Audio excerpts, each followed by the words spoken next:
Hello everyone, welcome at Captain Batra classes. This is Vinit Dubey, your mentor of mathematics.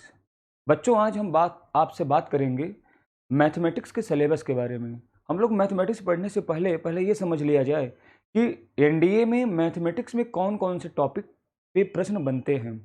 आज हम उसी पर चर्चा करेंगे और हम ये भी देखेंगे कि मैथमेटिक्स में कौन कौन सा टॉपिक आता है और उसमें प्रश्न कैसे बनते हैं, किस किस टाइप के प्रश्न एग्जामिनेशन में पूछे जाते हैं। तो आइए हम लोग इसको पहले देख लेते हैं। देखिए, इसमें मैथमेटिक्स में आपको एलजेब्रा से प्रश्न आता है। एलजेब्रा आपको पढ़ना होगा कंप्लीट। अब एलजेब्रा में कौन कौन सा चैप्टर है, इंटरमीडिएट में आपने जो पढ़ा है वे सारे चैप्टर रहते हैं। जैसे कि नंबर सिस्टम इसमें बेसिक क्वेश्चन आता है, logarithm, set theory, relation, complex number, quadratic equation, binomial theorem, permutation and combination, determinant, matrix, series and probability. ये एलजेब्रा में आपको सारे चैप्टर को पढ़ना होगा कंप्लीट। और एक बात और मैं बता दूं कि एनडीए के एग्जामिनेशन में मैथमेटिक्स में एलजेब्रा से आपको 40+ क्वेश्चन मिल जाएंगे। 40+ यानी कम से कम 40 क्वेश्चन आपको एलजेब्रा से आपको एग्जामिनेशन में मिल जाता है। इसके पश्चात एलजेब्रा के बाद आपको कैलकुलस पढ़ना होगा। कैलकुलस से भी क्वेश्चन एग्जामिनेशन में आता है, कंप्लीट कैलकुलस इंटरमीडिएट में जो आपने पढ़ा है। अब कंप्लीट कैलकुलस में आप जानते हैं कैलकुलस दो पार्ट में डिवाइडेड है, एक डिफरेंशियल कैलकुलस और एक इंटीग्रल कैलकुलस। डिफरेंशियल कैलकुलस में आप फंक्शन पढ़ते हैं, limit, continuity, differentiability, differentiation and application of derivative. Application of derivative में भी ये 3 चैप्टर आप पढ़ते हो, tangent and normal, increasing and decreasing, maxima and minima. ये डिफरेंशियल कैलकुलस है। इंटीग्रल कैलकुलस में आप क्या पढ़ते हैं, indefinite integration, definite integration, area and differential equation. आप ये कैलकुलस में पढ़ते हो। कैलकुलस में क्वेश्चन कितने आते हैं, कैलकुलस में आपको 30+ क्वेश्चन मिल जाएंगे। एलजेब्रा से 40+, कैलकुलस से 30+, यानी कम से कम 30 क्वेश्चन आपको एग्जामिनेशन में मिल जाता है। ज़्यादा भी हो सकता है या कभी कभार कम भी हो सकता है, बट एवरेज क्वेश्चन अभी तक जो देखा गया है एलजेब्रा में 40 के आसपास, कैलकुलस में 30 के आसपास रहता है। इसके पश्चात आपको ट्रिग्नोमेट्री पढ़ना है। ट्रिग्नोमेट्री में भी आपको कंप्लीट चैप्टर पढ़ना है जो कि इंटरमीडिएट में आपने पढ़ा है। इससे भी एग्जामिनेशन में क्वेश्चन आते हैं। इसमें टोटल 5 चैप्टर होते हैं, trigonometric ratios and identities, trigonometric equation, properties of triangles, inverse trigonometric function and height and distance. इसको भी आपको पढ़ना होगा। और ट्रिग्नोमेट्री से एग्जामिनेशन में आपको 10+ क्वेश्चन मिल जाता है, यानी आपको लगभग 10 क्वेश्चन के आसपास एग्जामिनेशन में इससे भी पूछा जाता है। कभी कभार 1-2 क्वेश्चन ज़्यादा भी हो सकता है या कम भी हो सकता है, बट एवरेज अगर हम देखें तो ट्रिग्नोमेट्री से भी 10 क्वेश्चन एग्जाम में पूछे जाते हैं। इसलिए आपको ट्रिग्नोमेट्री को भी पढ़ना होगा। इसके पश्चात क्या आता है, इसके पश्चात आपको कोऑर्डिनेट ज्योमेट्री से भी क्वेश्चन पूछे जाते हैं एग्जामिनेशन में। कोऑर्डिनेट ज्योमेट्री से कंप्लीट कोऑर्डिनेट ज्योमेट्री रहता है। इसमें जैसे Cartesian system, straight line, circle, parabola, ellipse और हाइपरबोला, आपको ये सारे चैप्टर पढ़ना होगा। और कोऑर्डिनेट ज्योमेट्री से एग्जामिनेशन में इसमें भी लगभग 10+ क्वेश्चन आपको मिल जाता है। यानी जैसे ट्रिग्नोमेट्री में 10-12 क्वेश्चन आ जाता है, ऐसे कोऑर्डिनेट ज्योमेट्री से भी 10-12 एवरेज देखा जाए तो 10 के आसपास क्वेश्चन आता है। इसके पश्चात आपको एग्जामिनेशन में वेक्टर अलजेब्रा से भी क्वेश्चन पूछे जाते हैं, 3 डायमेंशनल ज्योमेट्री से भी क्वेश्चन पूछा जाता है और स्टैटिस्टिक्स से भी। वेक्टर अलजेब्रा जो इंटरमीडिएट में आप पढ़ते हैं कंप्लीट सिलेबस रहता है। 3 डायमेंशनल ज्योमेट्री ये भी इंटरमीडिएट का कंप्लीट सिलेबस होता है इसमें भी। और स्टैटिस्टिक्स इसमें भी आप इंटरमीडिएट में जो आप स्टैट्स पढ़ते हो वो कंप्लीट सिलेबस यहाँ पे भी आपको पढ़ना होता है। वेक्टर अलजेब्रा से भी एग्जाम में 10+ क्वेश्चन बनता है। 3 डायमेंशनल ज्योमेट्री से भी अगर देखा जाए तो इसमें भी 10+ क्वेश्चन बनता है। और स्टैटिस्टिक्स से देखा जाए तो इसमें भी 10+ क्वेश्चन आपको मिल जाता है। यानी आप ये मान के चलिए कि अलजेब्रा में एवरेज जो देखा गया है वो आपको 40 क्वेश्चन मिल जाता है। कैलकुलस में एवरेज 30 क्वेश्चन, ट्रिग्नोमेट्री में 10, कोऑर्डिनेट ज्योमेट्री में 10, वेक्टर में 10, 3D में 10, स्टैटिस्टिक्स में 10। ये हम आपको एक एवरेज बता रहे हैं। अब इसमें कभी कभार किसी एरिया से में कुछ ज़्यादा प्रश्न बन जाता है तो दूसरे एरिया में कुछ घट जाता है, ये हो सकता है, बट एक एवरेज अगर हम देखें तो कुछ इस तरह से एग्जामिनेशन में क्वेश्चन आता है। टोटल आप ऐड कर लेंगे तो टोटल आपको मिल जाएगा, ये आपको 120 क्वेश्चन, 40 30 70 एंड 10 10 20 30 40 50 70 50 120। इसका मतलब ये हुआ कि एनडीए के एग्जामिनेशन में अगर आप मैथमेटिक्स के सिलेबस की बात करेंगे तो मैथमेटिक्स में टोटल 120 क्वेश्चन पूछा जाता है। 120 क्वेश्चन बनते हैं टोटल, और ये 120 क्वेश्चन होता है टोटल 300 मार्क्स का। ये 300 मार्क्स का होता है। अब आपको इस 120 क्वेश्चन को करने के लिए आपको टोटल 2.5 घंटे का समय मिलता है, यानी 150 मिनट।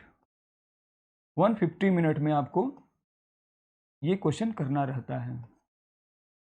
यानी अगर हम देखें तो एनडीए में मैथमेटिक्स में टोटल 120 क्वेश्चन 300 मार्क्स का, और टाइम इसमें आपको 150 मिनट मिलता है। इतने समय में आपको करना रहता है। अब यहाँ पे एक बात मैं और बता दूं, जब आप एग्जामिनेशन में जाते हो तो एग्जामिनेशन में आप जाते हैं तो तुरंत आपको क्वेश्चन पेपर नहीं मिल जाता है, तुरंत आप क्वेश्चन करना नहीं शुरू कर देते हैं। वहाँ की भी कुछ फॉर्मेलिटीज होती है, कुछ प्रोसेस होता है। अगर आप देखेंगे तो हमें लगता है कि कम से कम 15 से 20 मिनट फॉर्मेलिटीज में निकल जाता है, यानी और आप क्वेश्चन करने की स्थिति में आते आते आपका आधे घंटे निकल जाता है, 30 मिनट निकल जाता है। यानी अगर हम आपको देखें, आप रिलैक्स होकर के जब क्वेश्चन करना स्टार्ट करते हो तो उस समय आपको केवल 2 ही घंटे मिलता है।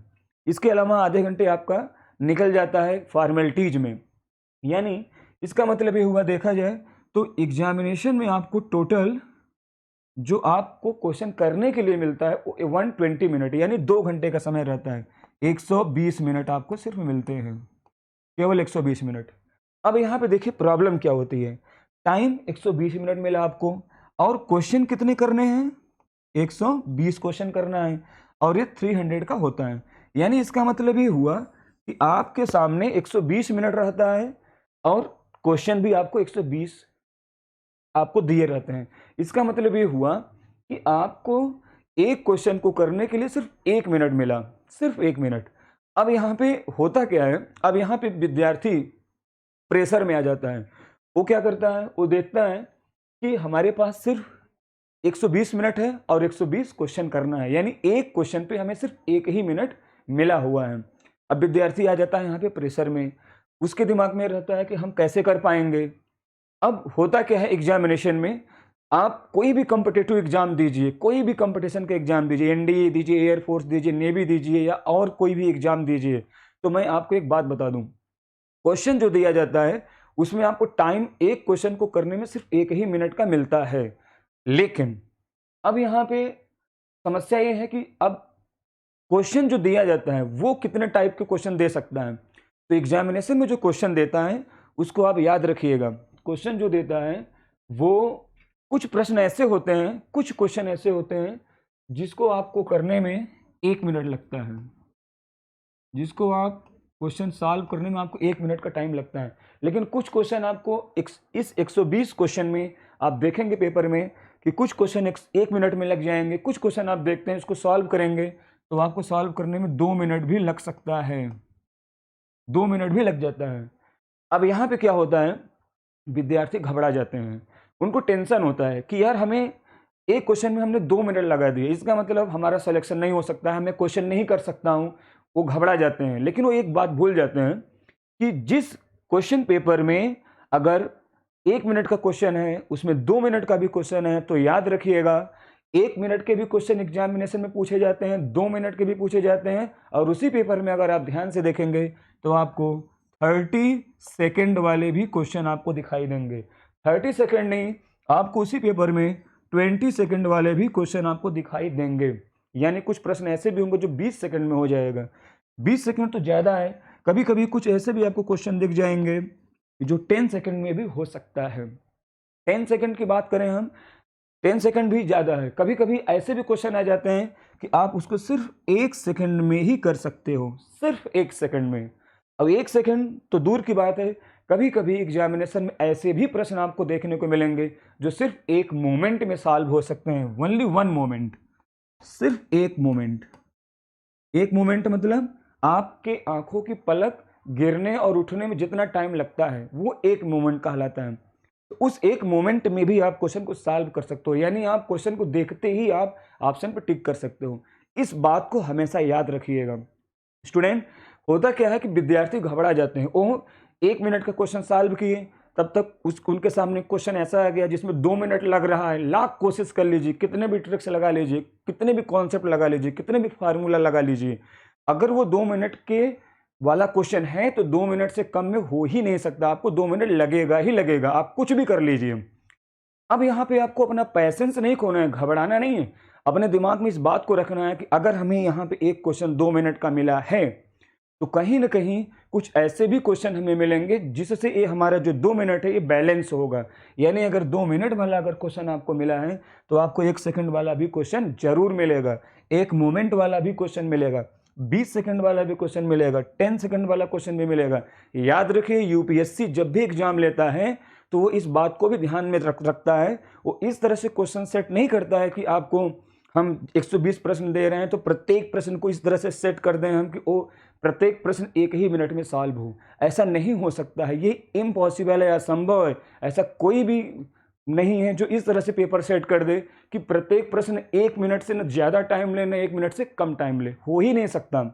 आप कंपटीशन के एग्जाम दे रहे हो और कंपटीशन में कुछ विद्यार्थियों के दिमाग में भरा रहता है कि हम कंपटीशन के एग्जाम दे रहे हैं तो हमें सिर्फ ट्रिकी क्वेश्चन ही करना है, हमें ट्रिक पर आधारित ही प्रश्न करना है। कभी भी सेलेक्ट नहीं हो सकते हैं आप अगर आप सिर्फ ट्रिक के पीछे भागेंगे।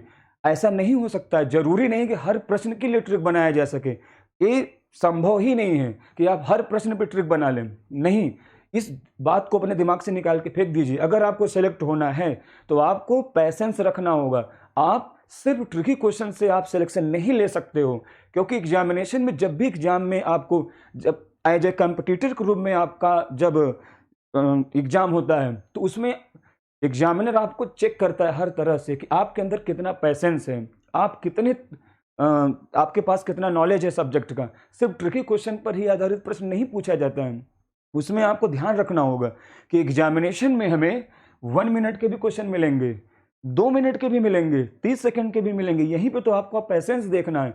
वो ये देखता है, बेशक 120 मिनट में 120 क्वेश्चन का वो क्वेश्चन सेट पेपर सेट जरूर है, लेकिन उसमें कुछ क्वेश्चन में टाइम ज़्यादा लगेगा, कुछ क्वेश्चन में 1 मिनट से ज़्यादा लगेगा, कुछ क्वेश्चन में 1 मिनट से कम लगेगा, लेकिन ओवरऑल बैलेंस रहेगा पेपर। ओवरऑल अगर आप देखेंगे, एवरेज देखेंगे तो एवरेज आपको 120 क्वेश्चन के लिए 120 मिनट ही आपको मिलता है। अब यही तो इसमें आपको देखना है। आप इसी बात को अगर आपने बैलेंस कर लिया, समझ लिया, तो आप एग्जामिनेशन में क्वेश्चन कर सकते हो।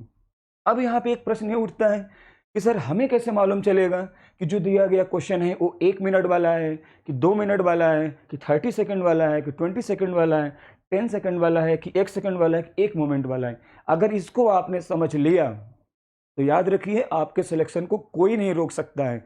लेकिन इसको समझना थोड़ा सा मुश्किल है, लेकिन कठिन नहीं है, लेकिन ये असंभव भी नहीं है। आप इसको समझ सकते हैं। कैसे समझ सकते हैं उस पर भी अभी हम चर्चा करेंगे आपसे। हाँ, अब यहाँ पे आपको एक बात और मैं बता दूं कि विद्यार्थियों के दिमाग में ये रहता है कि 120 मिनट है, 120 क्वेश्चन भी हम कैसे करेंगे। तो आपकी जानकारी के लिए मैं बता दूं कि आपको 120 मिनट में 120 क्वेश्चन का टारगेट नहीं करना है। आपको सिलेक्शन के लिए आपको सारे क्वेश्चन नहीं करना है। आप 120 क्वेश्चन में सिर्फ 60 का टारगेट बनाइए। अगर आप 50% भी कर देते हो, 50% से कम पे भी सिलेक्शन हो जाता है, 40% पे सिलेक्शन हो जाता है एग्जामिनेशन में। डिफेंस में 40% पे सिलेक्शन होता है, एनडीए में। आपको बता दूं मैं कि आपको 120 क्वेश्चन में सिर्फ 60 का टारगेट बनाना है। अगर आप इस तरह से आप सोचेंगे कि हमें 120 मिनट में हमें सिर्फ 60 क्वेश्चन ही करना है, तो आपका प्रेशर ऑटोमेटिकली कम हो जाएगा, अपने आप प्रेशर कम हो जाएगा। यानी अब आपके सामने एक क्वेश्चन पे 2 मिनट का टाइम दिया गया है। आप इस तरह से सोचिए, अगर आप इस तरह से सोचते हैं, होता क्या है, एग्जामिनेशन हॉल में पहुंचते ही बच्चा प्रेशर में आ जाता है, उसके दिमाग में है कि हमारे पास एक क्वेश्चन के लिए सिर्फ 1 मिनट है। नहीं, ऐसा नहीं सोचना है। आप ऐसे सोचिए कि आपको एक क्वेश्चन के लिए 2 मिनट का टाइम मिला है, आपका प्रेशर अपने आप कम हो जाएगा। आप सिर्फ 60 का टारगेट बनाइए, 60 क्वेश्चन, और विश्वास मानिए अगर आप 60 का टारगेट बना करके जाएंगे तो आप 50 क्वेश्चन बड़े ही आराम से आप कर सकते हो। 50 अगर क्वेश्चन आपने अच्छे से कर लिया, उसके बाद और भी 2-5 क्वेश्चन और इसमें ऐड कर लिया तो भी ठीक है, नहीं कर पाए तो भी आपका सिलेक्शन 100% श्योर है। लेकिन इस बात को आपको समझना होगा कि हमें 120 मिनट में 60 का टारगेट बनाना है। अगर आप ऐसा करते हो तो याद रखिए, आप मेंटली जो प्रेशर में रहते हो, आपका प्रेशर अपने आप कम हो जाएगा। एक बात तो आपको ये ध्यान देना है कि आपको एग्जामिनेशन में 120 क्वेश्चन का टारगेट नहीं, 60 का टारगेट लेके जाना है।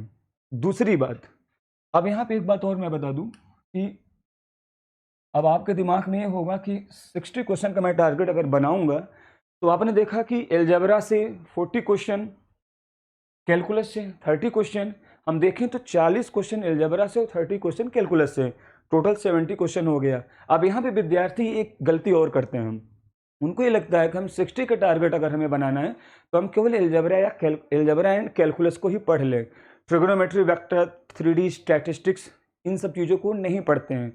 उनको लगता है कि मैं अगर एलजेब्रा कैलकुलस को पढ़ के जाऊंगा तो मुझे 60 का टारगेट ही लेके जाना है, तो मेरा इसी में काम हो जाएगा।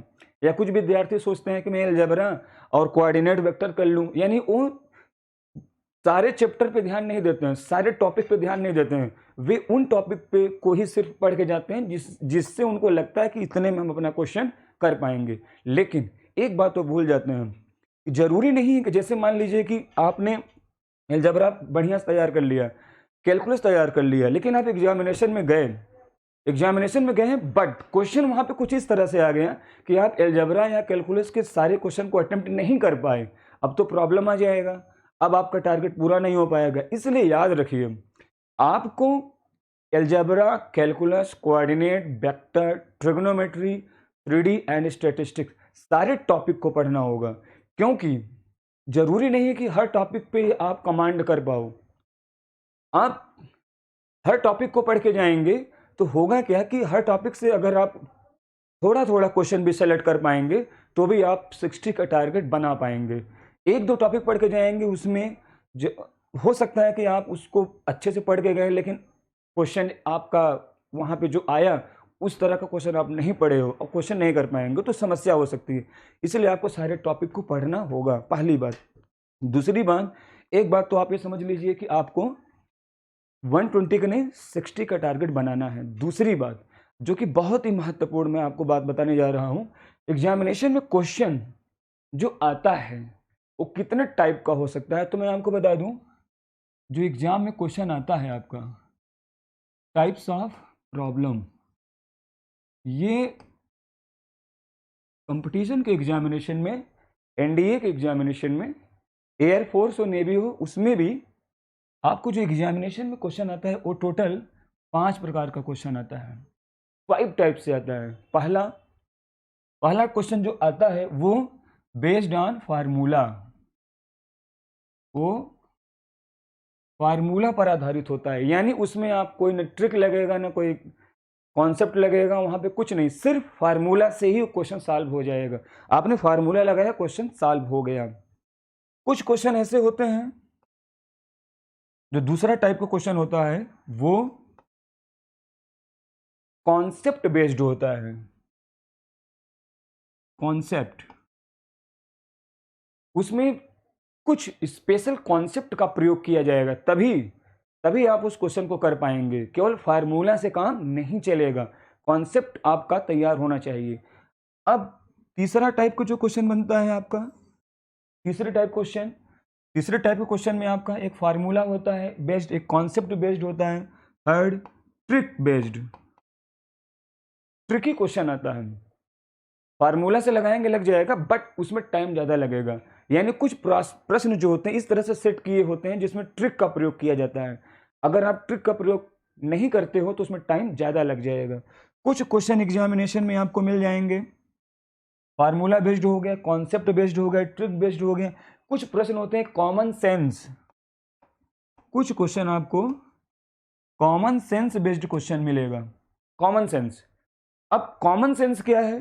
कॉमन सेंस का मतलब ये है कि वो नॉलेज जिसको किसी ने आपको सिखाया नहीं है, वो आपके खुद के अंदर का जो नॉलेज होता है वो कॉमन सेंस होता है। यानी कुछ प्रश्न आपको ऐसे भी मिलेंगे जिसको आपको क्लास में या किसी बुक्स में आपको पढ़ाया नहीं जाएगा, ना तो उसके बारे में बताया जाएगा, वो आपको खुद से सोचना होगा। उसमें फार्मूला लगाने जाएंगे आप, या ट्रिक लगाने जाएंगे, या कॉन्सेप्ट लगाने जाएंगे, तो आप उसको नहीं कर पाएंगे, परेशान हो जाएंगे, कभी भी नहीं सॉल्व होगा उसमें। क्यों? क्योंकि वो प्रश्न ही कॉमन सेंस बेस्ड है। तो कॉमन सेंस बेस्ड को क्वेश्चन को आप जब फार्मूला लगाने जाएंगे, ट्रिक लगाने जाएंगे, तो थोड़ी होगा, उसमें आपको कॉमन सेंस का प्रयोग करना होगा। और लास्ट जो टाइप होता है, कुछ प्रश्न ऐसे होते हैं एग्जामिनेशन में जिसमें आप फार्मूला लगा लीजिए, कॉन्सेप्ट लगा लीजिए, ट्रिक लगा लीजिए, कॉमन सेंस लगा लीजिए, वो आने वाला नहीं है, नहीं आएगा। क्यों? क्योंकि वो क्वेश्चन इन टाइप पर है ही नहीं। वो क्वेश्चन होता है ऑप्शन बेस्ड, ऑप्शन बेस्ड। यानी अब आप समझ लीजिए कि आपके एग्जामिनेशन में इतने टाइप के क्वेश्चन होते हैं। अब आप सोचिए, केवल ट्रिक पढ़ के आप कैसे सेलेक्ट हो सकते हो? केवल फार्मूला पढ़ के आप कैसे सेलेक्ट हो सकते हो? केवल कॉन्सेप्ट समझ करके आप कैसे सेलेक्ट हो सकते हो? नहीं हो सकते हो आप। आपको इन सारे स्टेप को समझना होगा। और एक बात मैं और बता दूं, केवल डिफेंस ही नहीं, एनडीए, एयरफोर्स, नेवी, सीडीएस ही नहीं, आप दुनिया का कोई भी कॉम्पिटिटिव एग्जामिनेशन देने जाते हो आप, या कोई कंपटीशन का एग्जाम दे, इस बात को याद रखें कि प्रत्येक एग्जामिनेशन में 5 टाइप के प्रश्न पूछे जाते हैं, 5 टाइप्स के। कौन कौन? Formula, concept, trick, common sense and option based. Mathematics की मैं बात कर रहा हूं, बाकी सब्जेक्ट में मैं नहीं जानता, बट मैथमेटिक्स में आपको ये 5 टाइप के प्रश्न देखने को मिलेंगे। अब यहाँ पे समस्या ये होती है विद्यार्थियों को कि विद्यार्थी को कैसे पता चलेगा कि जो क्वेश्चन दिया गया है वो फार्मूला बेस्ड है, या कॉन्सेप्ट बेस्ड है, कि ट्रिक बेस्ड है, या कॉमन सेंस बेस्ड है, या ऑप्शन बेस्ड है। यही एक बहुत बड़ी समस्या है विद्यार्थियों के साथ। वो जानेंगे कैसे, कि हमें कैसे पता चलेगा? क्योंकि एग्जामिनेशन में जब आप क्वेश्चन पढ़ोगे तो क्वेश्चन तो बोलेगा नहीं कि भैया मैं फार्मूला बेस्ड क्वेश्चन हूँ, या कॉन्सेप्ट बेस्ड क्वेश्चन हूँ, या मुझे ट्रिक से लगाइए। क्वेश्चन तो बोलेगा नहीं। आपको कैसे पता चलेगा कि मैं इसको करूँ कैसे? ये बहुत बड़ी समस्या है। अगर इस पे अगर विद्यार्थियों का कमांड हो जाए, अगर इसको विद्यार्थी कमांड कर ले इस पर, अगर वो पहचानना शुरू कर दें कि कौन सा क्वेश्चन फार्मूला बेस्ड होता है, कौन सा क्वेश्चन कॉन्सेप्ट बेस्ड होता है, कौन सा क्वेश्चन ट्रिक बेस्ड होता है, कौन सा कॉमन सेंस है, कौन सा ऑप्शन बेस्ड है, तो बड़े ही आराम से एग्जामिनेशन को क्लियर किया जा सकता है। अब यहाँ पे अच्छा, कुछ विद्यार्थियों के दिमाग में एक प्रश्न चल रहा होगा कि सर फार्मूला तो समझ रहे हैं, ट्रिक भी समझ पा रहे हैं, कॉमन सेंस भी समझ लिया, ऑप्शन बेस्ड भी कि हमें ऑप्शन से चेक करना होगा, एक कॉन्सेप्ट बेस्ड क्या है? क्लियर? कि ये हमें कैसे पता चलेगा कि ये कॉन्सेप्ट बेस्ड क्या होता है? तो कोई बात नहीं, हम एक काम करते हैं, हम अभी इन सभी पर आधारित एक एक एग्जाम्पल आपके सामने मैं रिप्रेजेंट कर रहा हूँ। आप सब समझ जाएंगे कि फार्मूला बेस्ड क्या है, कॉन्सेप्ट बेस्ड क्या है, ट्रिक बेस्ड क्या है, कॉमन सेंस बेस्ड क्या है, और ऑप्शन बेस्ड क्या है, आप समझ जाओगे। लेकिन उससे पहले मैं आपको बता दूं कि प्रश्न ये है कि हमें पता कैसे चलेगा कि दिया गया क्वेश्चन किस पर आधारित है। इसका सिर्फ और सिर्फ एक ही तरीका है, सिर्फ एक तरीका, कि आपको प्रत्येक चैप्टर के प्रत्येक पॉइंट को अच्छे से पढ़ना होगा, अच्छे से समझना होगा, और आपको प्रत्येक चैप्टर के प्रत्येक पॉइंट की क्लास आपको रेगुलर करना होगा। अगर आप प्रत्येक चैप्टर के प्रत्येक पॉइंट का अगर आपने क्लास नहीं किया हुआ है तो आप इसको नहीं समझ सकते। इसका सिर्फ एक ही तरीका है, रेगुलर क्लास। रेगुलर क्लास में रहेंगे तो क्लास में आपको जब आप पढ़ेंगे तो आपको वहाँ पे सारी बातें बताई जाएंगी, और ये प्रैक्टिस की बातें होती हैं। क्लास में पढ़ते पढ़ते प्रैक्टिस करते करते आपके अंदर भी वो क्या कहते हैं, आपके अंदर भी वो डेवलप हो जाएगा कि हम किस तरह से क्वेश्चन को हम समझ पाएंगे कि फार्मूला बेस्ड है, कि कॉन्सेप्ट बेस्ड है, कि ट्रिक बेस्ड है, कि कॉमन सेंस बेस्ड है, कि ऑप्शन बेस्ड है। लेकिन इसके लिए आपको रेगुलर क्लास करना होगा, तभी आपके अंदर इस तरह की क्वालिटी जनरेट हो पाएगी। और यही काम हम आपके साथ करेंगे। हम आपको क्लास में सिर्फ पढ़ाएंगे नहीं, बल्कि आपके अंदर आपके अंदर वो सोच डेवलप करेंगे कि आप कैसे कैसे क्वेश्चन को आप पकड़ पाओगे, कि फार्मूला बेस्ड है कि कॉन्सेप्ट बेस्ड है। केवल पढ़ने से काम नहीं होगा बच्चों, याद रखिए आपके अंदर वो हुनर डेवलप होना चाहिए, वो आपके माइंड में वो आपका ज्ञान डेवलप होना चाहिए, जिससे आप इस बात को पकड़ सकें कि ये क्वेश्चन हमारा फार्मूला है बेस्ड है कि कॉन्सेप्ट बेस्ड है। जब तक आप इस बात को नहीं समझ पाओगे, आप कंपटीशन के एग्जामिनेशन को क्लियर करना थोड़ा सा आपको लिए मुश्किल हो जाएगा। तो इन सब बातों को समझने के लिए आपको पहला पॉइंट तो ये है कि आपको रेगुलर क्लास करना होगा। दूसरी बात, हम आपको आइए यहाँ पे कुछ क्वेश्चन दिखा देते हैं, ताकि आपके मन का जो कंफ्यूजन है कि सर फार्मूला बेस्ड क्या है, कॉन्सेप्ट बेस्ड क्या है, ट्रिक बेस्ड क्या है, इसको भी आप समझ पाएं। तो मैं कुछ यहाँ पे क्वेश्चन ले लेता हूँ और आपको दिखाता हूँ। जैसे जैसे आपने इंटरमीडिएट में कोऑर्डिनेट पढ़ा होगा, और कोऑर्डिनेट में आपने पढ़ा होगा कि अगर आपको दो बिंदु दिए गए हों, एक 2,3 मैंने ले लिया और एक 7,5। मान लीजिए क्वेश्चन में दो पॉइंट दिए गए हैं प्लेन में, और आपसे कहा जाए कि इन दोनों बिंदुओं के बीच की दूरी बताइए, distance between two points.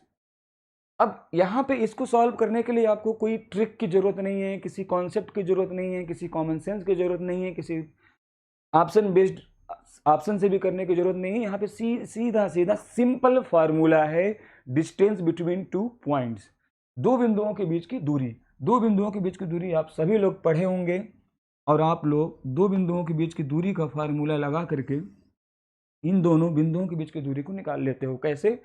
Distance between two points में एक्स कोऑर्डिनेट का डिफरेंस का स्क्वायर प्लस वाई कोऑर्डिनेट के डिफरेंस के स्क्वायर का रूट ले लिया जाता है। तो इसमें आप देखेंगे 2 और 7 का डिफरेंस ले लेंगे तो 5 आ जाएगा, इसका square plus 3 and Y coordinate का डिफरेंस भी 2 आ रहा है, उसका स्क्वायर कर लेंगे आप, और ये आपको मिल जाएगा 25 प्लस 4 यानी 20, रूट में 29 आ जाएगा। ये आपको दो बिंदुओं के बीच की दूरी आपको मिल गया, और इसमें बहुत ज़्यादा समय नहीं लगता है, बड़े ही आराम से आप फार्मूला का प्रयोग करके सॉल्व कर सकते हो। तो ये तो हो गया फार्मूला बेस्ड। अब एक क्वेश्चन मैं ले लेता हूँ जो कि कॉन्सेप्ट बेस्ड होगा। कॉन्सेप्ट बेस्ड, वहाँ पे देखिए फार्मूला और कॉन्सेप्ट में थोड़ा सा अंतर है। फार्मूला एंड कॉन्सेप्ट क्या अंतर है उसको हम लोग देखते हैं। जैसे मैं आपको फार्मूला और कॉन्सेप्ट में एक भौतिक जगत का एक एग्जांपल लेकर के मैं आपको समझा रहा हूं, आप समझ जाएंगे कि फार्मूला और कॉन्सेप्ट में अंतर क्या है। जैसे मैं आपसे कहूं कि फार्मूला तो ये है कि सड़क पे बाएं चलो, सड़क पे बाएं चलो, ये तो फार्मूला है, ये नियम है, तो ठीक है। अब आप सड़क पे बाएं चले जा रहे हो, लेकिन एक बात याद रखिएगा, फार्मूला पे अगर कॉन्सेप्ट का फार्मूला पे अगर कॉन्सेप्ट का अंकुश न हो तो कभी कभी फार्मूला आपके लिए जानलेवा हो सकता है।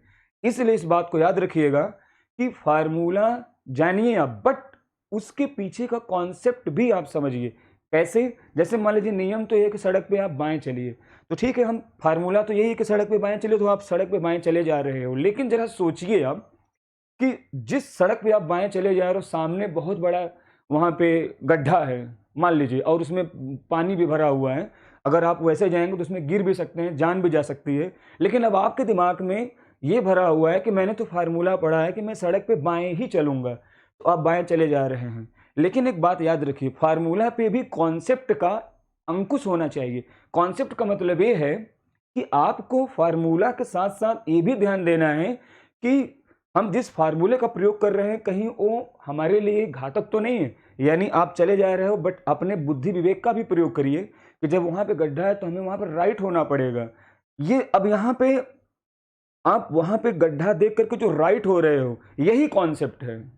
यानी आपको ये भी ध्यान देना है कि फार्मूला तो ठीक है, लेकिन हमें कॉन्सेप्ट ये है कि ऐसा तो नहीं कि मैं बाएं जा रहा हूं तो उससे मेरा नुकसान ना हो जाए, हमें अपने नुकसान को बचाना भी है। तो इसलिए आपको ये समझना है कि फार्मूला लगाइए, लेकिन उस पर कॉन्सेप्ट का भी अंकुश जरूर रहे। जैसे अब यहाँ पे देखिए, मैं आपको कुछ क्वेश्चन दिखा रहा हूँ, वहां पे आप जैसे फार्मूला लगाएंगे और कॉन्सेप्ट पे ध्यान नहीं देंगे फंस जाएंगे। जैसे जैसे मैं आपसे कहूँ कि if sine theta equal to -3/5, then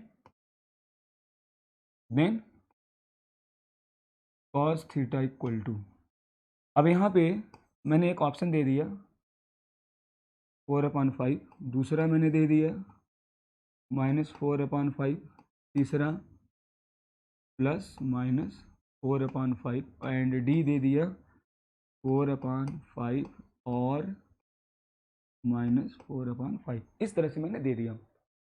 अब इसको आप सॉल्व करिए।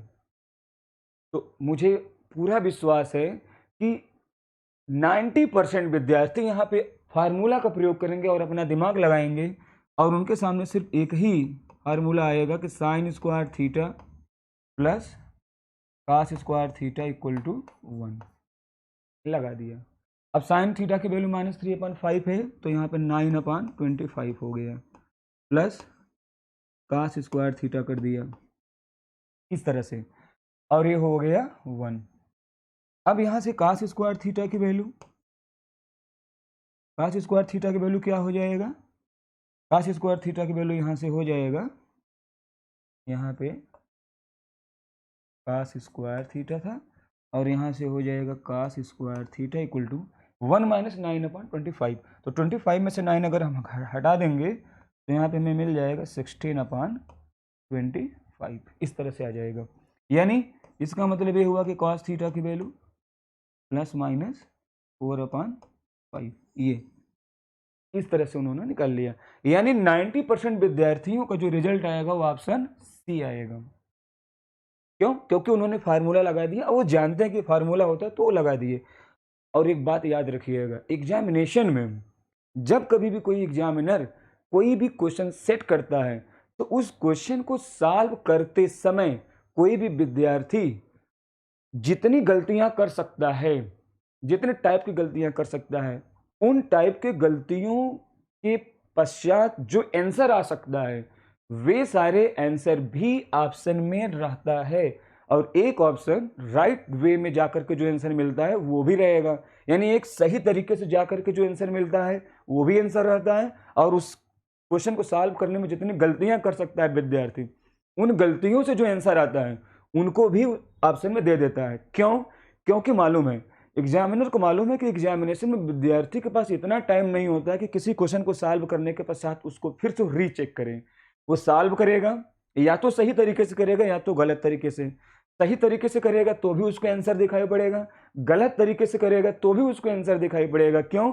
क्योंकि वो गलत तरीके से आने वाला आंसर भी उसमें उपलब्ध है।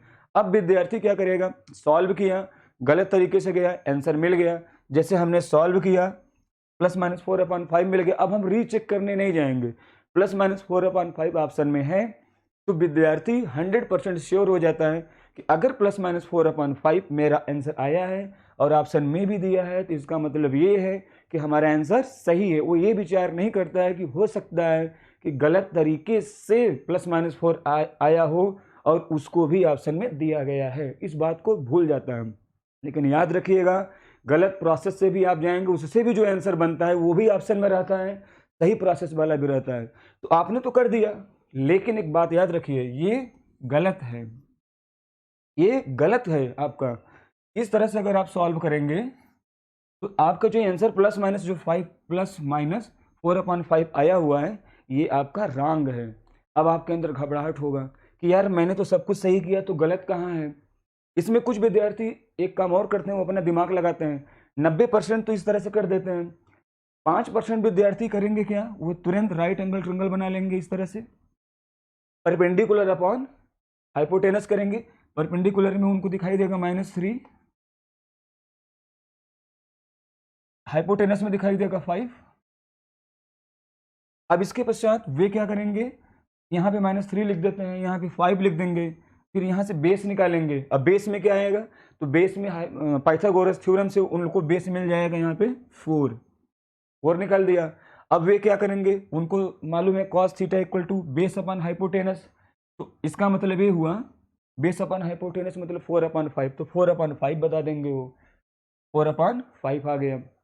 अब जरा सोचिए 4/5 आ गया, अब उनको लगेगा कि ऑप्शन ए सही है। अब देखिए इस तरह से हम करेंगे तो 4/5 ऑप्शन में दिखाई दे रहा है, अब वो उनको लगेगा कि हमारा सही है। लेकिन याद रखिए ये भी गलत है। अब आपके अंदर घबराहट हो रहा होगा कि यार हमने ऐसे किया तो भी गलत है, इस तरह से मैंने किया तो भी गलत है। 90% विद्यार्थी इसका प्रयोग करते हैं, 5% इसका प्रयोग करते हैं और उनको इस तरह से दिखाई भी देता है ऑप्शन में है, लेकिन गलत है। अब क्या करें? गलत कहाँ है, क्यों गलत है? इसलिए गलत है क्योंकि आप लोग ट्रिग्नोमेट्री में फार्मूला तो लगा रहे हो, लेकिन ट्रिग्नोमेट्री का कॉन्सेप्ट का प्रयोग नहीं कर रहे हो आप, यही आप लोग गलती कर रहे हो। अब ट्रिग्नोमेट्री का कॉन्सेप्ट क्या है, याद रखना। ट्रिग्नोमेट्री का कॉन्सेप्ट ये है कि किसी भी एक एंगल के लिए, किसी भी एक थीटा के लिए, किसी भी ट्रिग्नोमेट्रिक रेशियो का मान एक साथ पॉजिटिव और नेगेटिव दोनों नहीं हो सकता है। यानी कोई दुनिया में ऐसा कोई थीटा नहीं है जिस थीटा पे cos की वैल्यू +4/5 भी आ जाए और -4/5 भी आ जाए। इम्पॉसिबल, ऐसा हो ही नहीं सकता है, इसलिए ये गलत है। ये कॉन्सेप्ट है। फार्मूला तो कह रहा है कि ठीक है +-4/5 है, बट कॉन्सेप्ट क्या कह रहा है? कॉन्सेप्ट कह रहा है कि बेटा किसी भी थीटा के लिए cos की वैल्यू प्लस भी आ जाए और माइनस भी आ जाए, ऐसा कोई थीटा है ही नहीं दुनिया में। तो ये कॉन्सेप्ट हो गया। यानी हमें ये भी ध्यान देना है कि फार्मूला लगाइए, लेकिन कॉन्सेप्ट को भी ध्यान में रखिए कि प्लस माइनस बेशक आ रहा है, बट कॉन्सेप्ट कहता है कि दोनों एक साथ नहीं हो सकता है, इसलिए गलत हो जाएगा। अब प्रश्न ये है कि चलिए अच्छा ठीक है, ये गलत हो गया, तो ये क्यों गलत हो गया?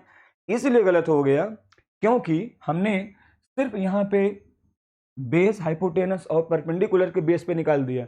हमने यहाँ पे एक ध्यान नहीं दिया, किसी भी ट्रिग्नोमेट्रिक रेशियो की जो वैल्यू होती है उसको आपको समझने के लिए यहाँ पे फार्मूला और कॉन्सेप्ट दोनों समझना है।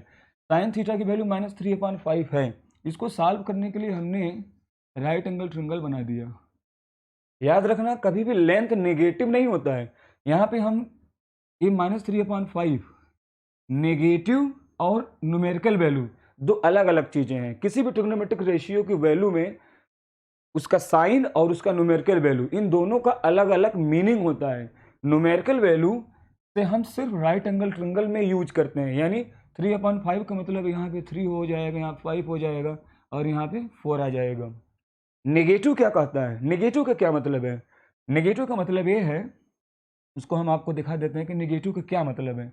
नेगेटिव का मतलब यह है कि हम जानते हैं कि थीटा ये कह रहा है, साइन की वैल्यू यहाँ पे नेगेटिव दिया गया है, यानी हमें ये समझना होगा कि न्यूमेरिकल वैल्यू तो 3/5 है, लेकिन नेगेटिव का सेंस यहाँ पे सिर्फ ये है कि वो थीटा ऐसे क्वाड्रेंट में है जिस क्वाड्रेंट में साइन की वैल्यू पॉजिटिव भी होती है, नेगेटिव भी होती है।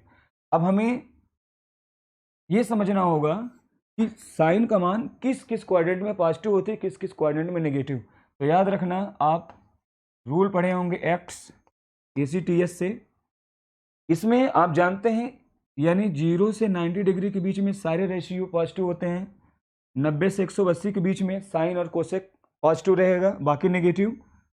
थर्ड क्वाड्रेंट में tan पॉजिटिव होगा एंड कॉट, tan और कॉट बाकी नेगेटिव, और फोर्थ में आपका कॉस और सेक पॉजिटिव होता है, बाकी नेगेटिव होता है। यानी साइन की वैल्यू अगर यहाँ पे नेगेटिव दिया गया है, इसका मतलब ये है कि ये जो थीटा है वो या फर्स्ट या सेकंड में नहीं होगा, या तो थर्ड क्वाड्रेंट में रहा होगा या तो फोर्थ क्वाड्रेंट में रहा होगा, या तो थर्ड क्वाड्रेंट में रहा होगा या तो फोर्थ क्वाड्रेंट में रहा होगा, समझिएगा।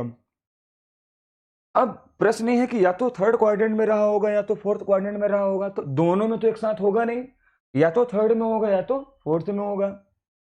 तो अब यहाँ पे देखिए, हमें ये कंफर्म नहीं है कि ये थर्ड में है कि फोर्थ में, लेकिन ये इतना जरूर है कि या तो थर्ड में होगा या तो फोर्थ में होगा। तो यहाँ पे आप केस बनाएंगे, केस बनेगा यहाँ पे, और वो दो केस बनेगा कि थीटा थीटा थर्ड क्वाड्रेंट में भी हो सकता है, बिलोंग्स टू थर्ड क्वाड्रेंट, या theta belongs to fourth quadrant. Third में भी हो सकता है, फोर्थ में भी हो सकता है। अब कॉस थीटा की वैल्यू अगर आप निकालेंगे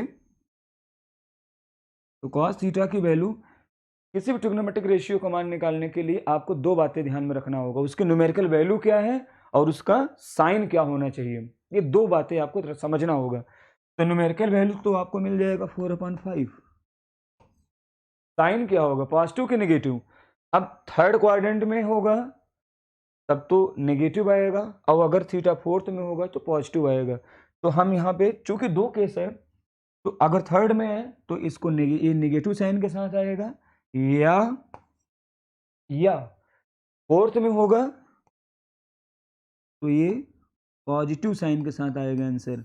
इसका मतलब ये हुआ कि इस प्रश्न में cos थीटा की वैल्यू या तो 4/5 आएगा या तो -4/5 आएगा, यानी ऑप्शन डी होगा, जिसके बारे में बहुत ही कम विद्यार्थी सोच पाए होंगे कि ए भी हो सकता है। याद रखना। अब यहाँ भी देखिए आपने फार्मूला तो लगाया लेकिन गलत हो गया। क्यों? क्योंकि आपने फार्मूला के साथ साथ कॉन्सेप्ट पे आपने ध्यान नहीं दिया।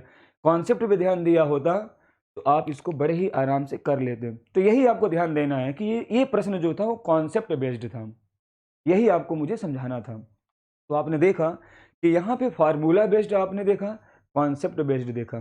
एक मैं क्वेश्चन और ले लेता हूँ, आपको दिखा देता हूँ कि फार्मूला बेस्ड हो गया, कॉन्सेप्ट बेस्ड हो गया, ट्रिक बेस्ड कैसे होगा। तो ट्रिक बेस्ड में हम एक काम करते हैं, एक ट्रिंगल ले लेते हैं। आपने एक कोऑर्डिनेट ज्योमेट्री में पढ़ा होगा कि अगर कोई भी ट्रिंगल हो और उस ट्रिंगल के साइड के मिड पॉइंट ले लीजिए आप, डी ई एफ। ए मैंने ले लिया मिड पॉइंट, ए मिड है, ये भी ई भी मिड है और एफ भी मिड है। अब हम अगर आपसे कहें कि अगर डी ई एफ के मिड पॉइंट का कोऑर्डिनेट अगर दिया गया हो α1 β1,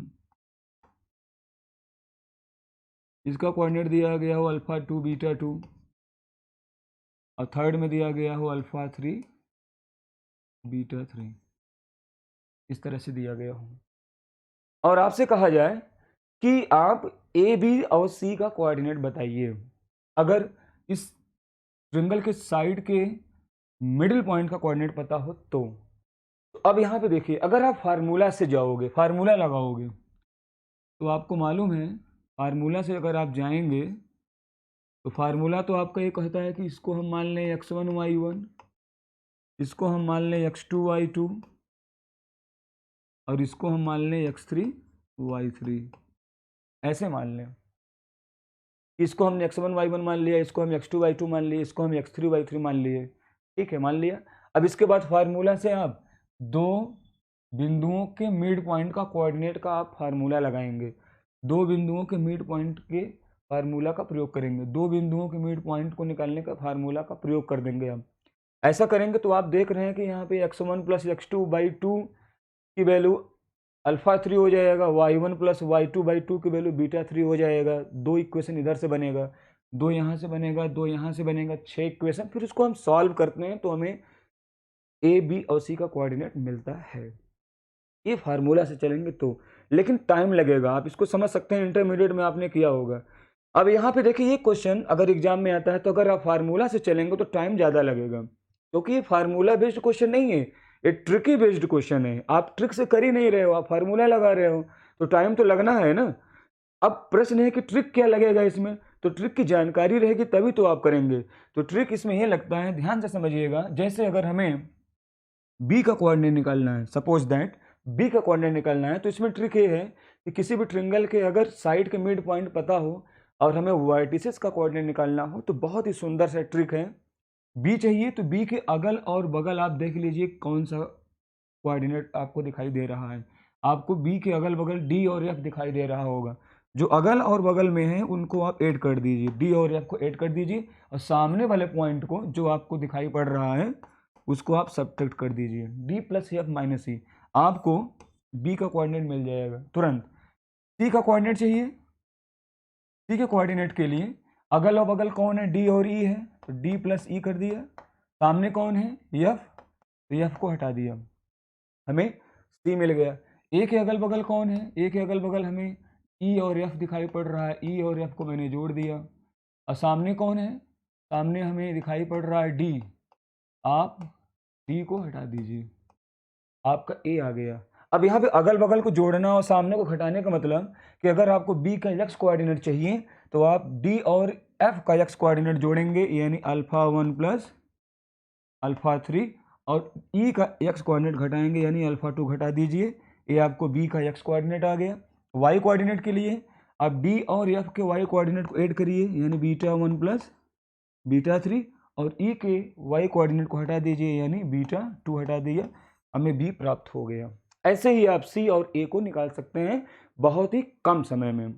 this is the tricky problem, यही है ट्रिक पर आधारित क्वेश्चन। यानी अगर इस पर क्वेश्चन अब आएगा एग्जामिनेशन में तो आप तुरंत ट्रिक का प्रयोग करके तुरंत कर सकते हो। अब आप समझ लीजिए कि फार्मूला से करेंगे तो कितना टाइम लगेगा और ट्रिक से करेंगे तो कितना समय लगेगा, आप जल्दी से कर सकते हो। अब मैं आपको एक बात और बता दूं, अब यहाँ पर जैसे मैं छोटा सा एक क्वेश्चन में ले लेता हूँ कि ए बी सी, मान लीजिए मिड पॉइंट है 2,3, ई है 1,4 एंड एफ है -2,7, -3,7 में ले लेता हूँ, ऐसे मान लीजिए इस तरह से आ गया। अब ये D E F mid point है। अब आपसे कोई कहे कि ए बी सी का कोऑर्डिनेट बताइए, अगर हम ट्रिक का प्रयोग करें तो तुरंत हो जाएगा। -3 और 2 ऐड करेंगे तो -1 आ जाएगा, और उसमें 1 घटा देंगे तो -2 आ जाएगा, ये -2 बन गया। 3 और 7 10 हो गया, और 10 में से 4 हटा देंगे तो 6 आ जाएगा। बी मिल गया मुझे। सी कैसे मिलेगा? सी 2 1 3 और 3 में से -3 हटाएंगे तो 6 आ जाएगा। वाई कोऑर्डिनेट 4 3 7 और 7 में से 7 हटा देंगे तो 0 आ जाएगा। ए के लिए क्या करेंगे? ए में -3 और 1 -2 और 2 को हटाएंगे तो -4 आ जाएगा। यहाँ पे -2 और 2 को हटा देंगे, -2 में से 2 को हटाएंगे तो -4 आएगा। 7 और 4 11, 11 में से 3 हटा देंगे तो 8 आ जाएगा। हमारा ए बी सी का कोऑर्डिनेट आ गया। अब इसको ट्रिक से किया तो तुरंत आ गया, फार्मूला लगाएंगे तो टाइम लगेगा। तो this is the trick based question. आगे बढ़ जाते हैं और हम आपको एक क्वेश्चन और दिखा देते हैं, common sense based question. Common sense based question कैसे करेंगे? जैसे मान लीजिए हम आपसे कहें कि find value of cos 1 degree into cos 2 degree into cos 3 degree, इस तरह से ये जाएगा। मान लीजिए cos 179 डिग्री तक ऐसे है, अगर आपको दे दिया जाए। अब आपसे कहा जाए कि इन सारे वैल्यूज का प्रोडक्ट की वैल्यू क्या होगी। अब यहाँ पे अब इसको अगर आप सॉल्व करेंगे, फार्मूला से चलेंगे तो cos 1 डिग्री की वैल्यू निकालिए, cos 2 डिग्री की वैल्यू निकालिए, cos 3 डिग्री की वैल्यू निकालिए, cos 179 डिग्री की वैल्यू निकालिए, सबको निकाल करके सबको मल्टीप्लाई कर दीजिए तो आंसर आएगा। जरा सोचिए, क्या इस तरह से क्वेश्चन सॉल्व करना संभव है कि हम 1 डिग्री की वैल्यू, 2 डिग्री की वैल्यू, 3 डिग्री की वैल्यू, सबकी वैल्यू निकाल करके प्रोडक्ट करूँ? या इसमें कोई ट्रिक आपको समझ में आ रहा है, या इसमें आपको कोई कॉन्सेप्ट समझ में आ रहा है? यहाँ पे फार्मूला वर्क नहीं कर रहा है, यहाँ पे हम कॉमन सेंस का प्रयोग करेंगे। कॉमन सेंस क्या कहता है? कॉमन सेंस आपका ये बोलेगा कि बेटा इसमें हम देख रहे हैं 1 डिग्री से लेकर के 179 डिग्री तक के सारे एंगल्स के कोसाइन का प्रोडक्ट लिया गया है। तो आपका कॉमन सेंस कहेगा कि इसमें 90 डिग्री भी तो कहीं ना कहीं दिखाई पड़ेगा, 1 से लेकर के 179 तक, तो 90 डिग्री भी मिलेगा। 90 डिग्री की वैल्यू हम जानते हैं, cos 90 की वैल्यू होती है 0। अब 0 से पहले और 0 के बाद चाहे जो भी हो दुनिया की कोई भी वैल्यू प्रोडक्ट करेंगे तो फाइनली वो आएगा 0। इसका मतलब इसका रिजल्ट 0 हो गया, सीधे सीधे बात खत्म। हमें ना फार्मूला लगाना पड़ा, ना ट्रिक लगाना पड़ा, ना कॉन्सेप्ट। यहाँ पे हम कॉमन सेंस का प्रयोग करके इस क्वेश्चन को हमने सॉल्व कर दिया। तो ये 4 तरह के आपने देख लिया कि formula, trick, concept and common sense.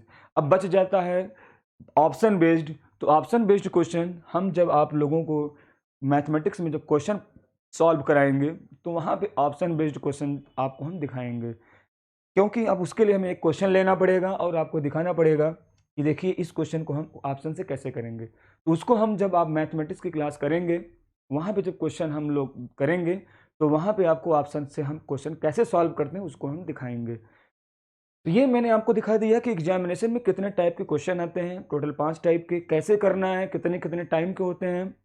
इसको करने के लिए आप, ये सारी बातें सब प्रैक्टिस पे डिपेंड करती हैं। रेगुलर क्लास में रहेंगे, आप प्रैक्टिस करेंगे तभी आप समझ पाएंगे कि ये किस टाइप का क्वेश्चन है और करना कैसे है। स्टूडेंट, आप हमारी इन सारी बातों को आपने, हम जहाँ तक मुझे लगता है कि आपने ध्यान से समझा होगा और आपको ये बात समझ में आ रहा होगा कि कंपटीशन के एग्जाम में आपको कैसे वर्क करना है। बाकी की बातें हम लोग क्लास में करेंगे। आज हम आपको सिर्फ सिलेबस और क्वेश्चन आता कैसे, इसी पर ही मैं आपसे चर्चा मैंने आज किया। बाकी की बातें हम लोग क्लास में करेंगे अब। Thank you, that's it.